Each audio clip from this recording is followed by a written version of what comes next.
Değerli Batmanlılar, Kasım ayı içerisinde meydana gelen asayiş olayları ile ilgili genel bilgileri sizlerle paylaşmak istiyorum.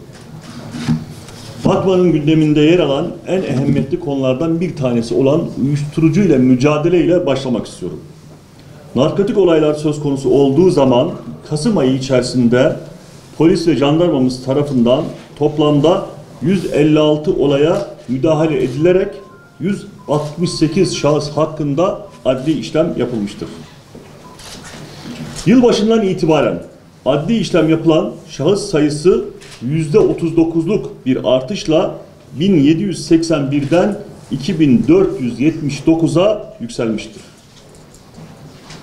11 aylık dönem içerisinde toplamda 202 şüpheli şahıs tutuklanarak cezaevine gönderilmiştir.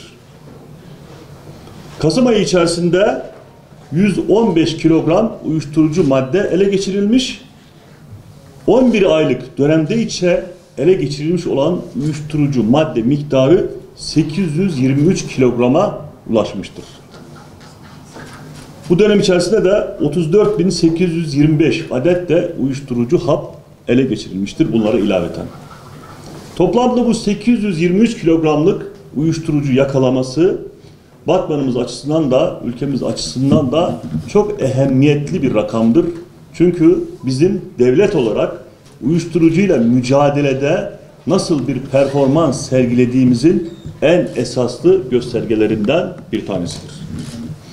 Kaçakçılık ve organize suçlar söz konusu olduğu zaman ise Kasım ayında toplamda 73 kaçakçılık ve organize suç olayına müdahale edilmiş ve 78 şüpheli hakkında adli işlem yapılmıştır.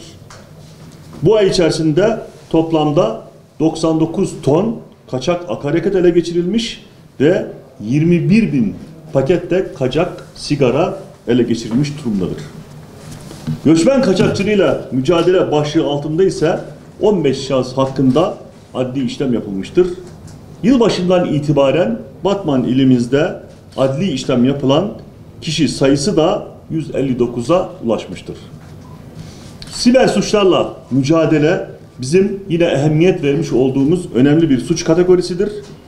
Bu çerçeve içerisinde de Kasım ayı içerisinde toplam 117 adli işlem yapılmış ve 25 şüpheli de tutuklanarak cezaevine gönderilmiştir.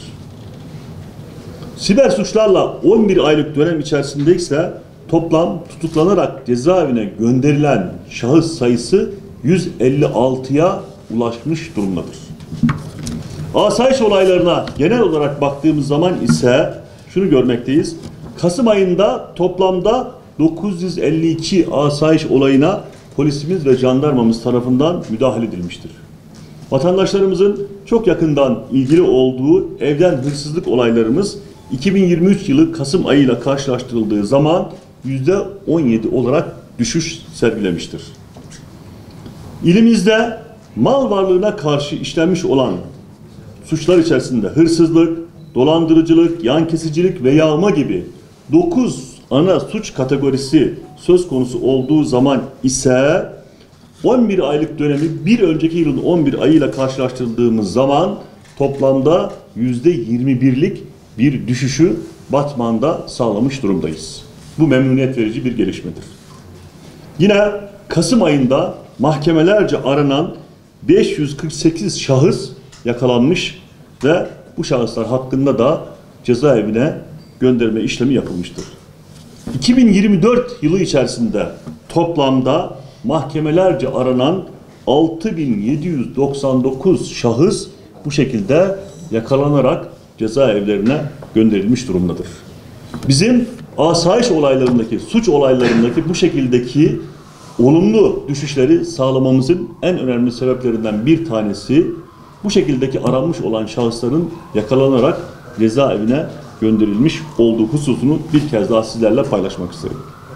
Terörle mücadele ana başlığımız söz konusu olduğunda Kasım ayı içerisinde toplamda 36 olayda 207 şahsa adli işlem yapılmıştır ve bunların içerisinden 44'ü tutuklanmış, 54 şahıs hakkında da adli kontrol hükümleri uygulanmıştır. Bir çalışmamız oldu.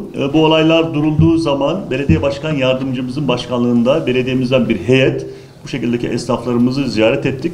Kendilerine zararlarıyla ilgili yardımcı olacağımızı da orada ifade ettik. Bu şekildeki esnafımızın da görmüş oldukları zararları telafi etmek için çabamız, gayretimiz ve finansal desteğimiz yanlarında olacak. Gerek uyuşturucuyla mücadelede, gerek asayiş olaylarında, gerekse organize suçlara yönelik çalışmalarımız bundan sonraki süreçte de aynı şekilde hız kesmeden devam edecektir. Batmanlıların şunu bilmesini isteriz.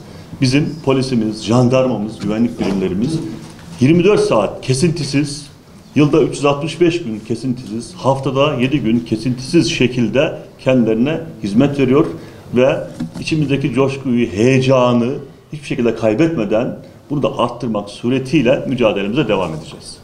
Son bir ayın karakteristik özelliği toplumsal olaylardı. Polisimiz, jandarmamız yoğun şekilde toplumsal olaylara müdahale ile ilgili tedbir almak zorunda kaldı. Personelimizi, zamanımızı, enerjimizi önemli ölçüde bu toplumsal olaylara harcamak durumunda kaldık.